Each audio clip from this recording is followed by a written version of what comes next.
Everyone, मैं हूँ श्रेया और मैं एक बीसीए स्टूडेंट हूँ। और आज का जो हमारा वीडियो होने वाला है वो भी कुछ इसी से रिलेटेड होने वाला है। एक्चुअली यही है।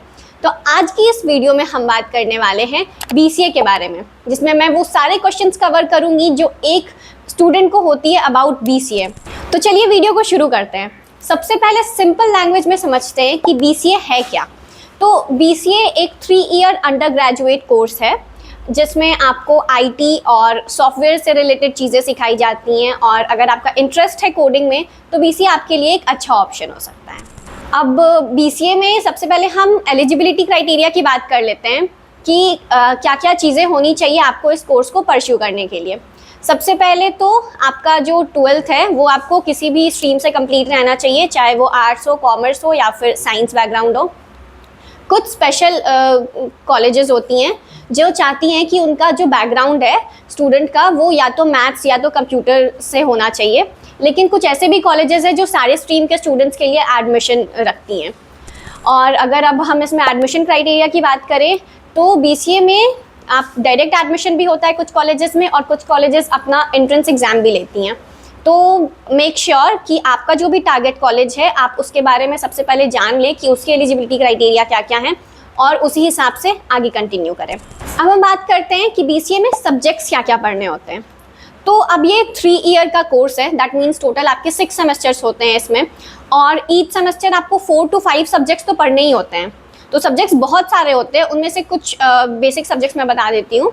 सबसे पहले प्रोग्रामिंग लैंग्वेज में C++, जावा, पाइथन, और डेटाबेस मैनेजमेंट सिस्टम आपको पढ़ना होता है। ऑपरेटिंग सिस्टम, मैथ्स रहेगी सब्जेक्ट में, स्टैटिस्टिक्स हैं, कम्युनिकेशन इंग्लिश भी है, और इन सब के साथ सॉफ्ट स्किल्स भी हमें पढ़ना होता है। अब कुछ स्किल्स की बात करते हैं। तो ये टेक्निकल कोर्स है तो आपको टेक्निकल स्किल्स तो ऑब्वियसली आप सीखेंगे ही। इसके साथ साथ कुछ और भी स्किल्स हैं जैसे प्रॉब्लम सॉल्विंग, टीम वर्क, या फिर सब कुछ मैनेज करना, तो लॉजिकल थिंकिंग, इस तरीके की चीज़ें भी आप सीखते जाएंगे जैसे जैसे आप आगे कंटिन्यू करेंगे।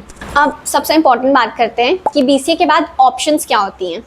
तो बीसीए के बाद आपके पास ऑप्शंस में हो जाएंगे जैसे कि आप चाहें तो अपनी हायर स्टडीज़ कर सकते हैं, या फिर आप किसी कंपनी के अंदर जॉब कर सकते हैं, या फिर आप अपना खुद का स्टार्टअप भी स्टार्ट कर सकते हैं कि अगर आपको इंटरेस्ट है अपना प्रोजेक्ट्स बनाने का तो आप अपना स्टार्टअप स्टार्ट कर सकते हो, या फिर आप फ्रीलांसिंग भी कर सकते हो। आप अपने पार्ट टाइम में डिफरेंट क्लाइंट्स के लिए अलग अलग वर्क कर सकते हो, जिससे आपकी थोड़ी अर्निंग भी हो जाएगी और प्लस एक्सपीरियंस भी बढ़ता जाएगा। अगर हायर स्टडीज़ की बात करूँ मैं तो आप हायर स्टडीज़ में MSc IT भी कर सकते हो, आपके पास MCA ऑप्शन में होता है, या फिर MBA भी होता है, और भी बहुत सारे ऑप्शंस हैं। लेकिन जो मेजॉरिटी ऑफ द स्टूडेंट्स हैं वो हायर स्टडीज़ में ये 3 चीज़ें प्रेफर करती हैं। तो बीसीए के बाद अगर मैं जॉब्स की बात करूँ तो आपके पास काफ़ी सारे ऑप्शंस होते हैं आफ्टर बीसीए। उनमें से कुछ मैं अभी बता देती हूँ, जैसे सॉफ्टवेयर डेवलपर हो गया, वेब डेवलपर हो गया, system analyst, network admin, database admin, network engineer actually, और भी बहुत सारे ऑप्शंस होते हैं। इफ़ यू वांट कि मैं इसके ऊपर एक अलग से वीडियो बनाऊं तो do let me know in the comment section, तो मैं बीसीए के बाद जॉब्स के लिए एक अलग से वीडियो बना दूंगी। तो बीसीए के बाद अगर सैलरी की बात की जाए तो एज अ फ्रेशर डिपेंड करेगा आपके स्किल्स के ऊपर, या फिर आप जिस कंपनी में अप्लाई कर रहे हो उसके ऊपर।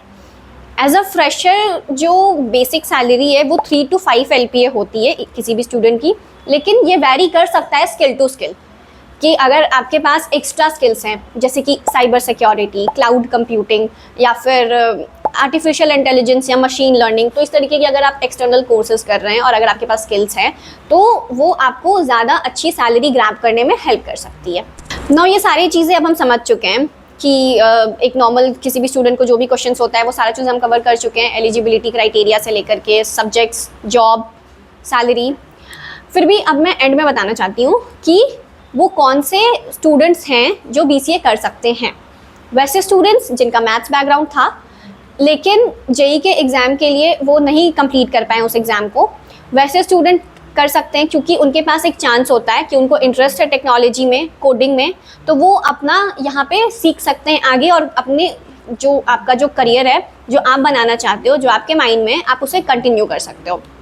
सेकेंड थिंग इज़ कि वैसे स्टूडेंट जिनका मैथ्स या कंप्यूटर बैकग्राउंड नहीं था बट स्टिल उन्हें कोडिंग और नेटवर्किंग एंड टेक्नोलॉजी में इंटरेस्ट है, तो वैसे स्टूडेंट के लिए एक अच्छा ऑप्शन होता है कि आपका बैकग्राउंड नहीं होने के बाद भी आप वो चीज़ें पढ़ सकते हो, आप आगे कंटिन्यू कर सकते हो। तो बेसिक सा चीज़ है कि आप BCA तभी करिए जब आपको उस चीज़ में इंटरेस्ट है। यहाँ जो चीज़ें पढ़ाई जा रही हैं, पढ़ाई जाएंगी इसमें, उसमें आपको इंटरेस्ट है, आप तभी BCA करो। सो यस, अब हमने सारे के सारे क्वेश्चंस कवर कर लिए हैं जो भी एक स्टूडेंट को नॉर्मली होती है। एंड फिर भी अगर आपका कोई भी एक्स्ट्रा क्यूरी होगा तो do let me know in the comment section, मैं आपके कमेंट्स का रिप्लाई करूँगी। एंड अगर वीडियो पसंद आई हो तो इसे लाइक करना और अपने फ्रेंड्स के साथ शेयर करना। Subscribe to my channel. Bye bye.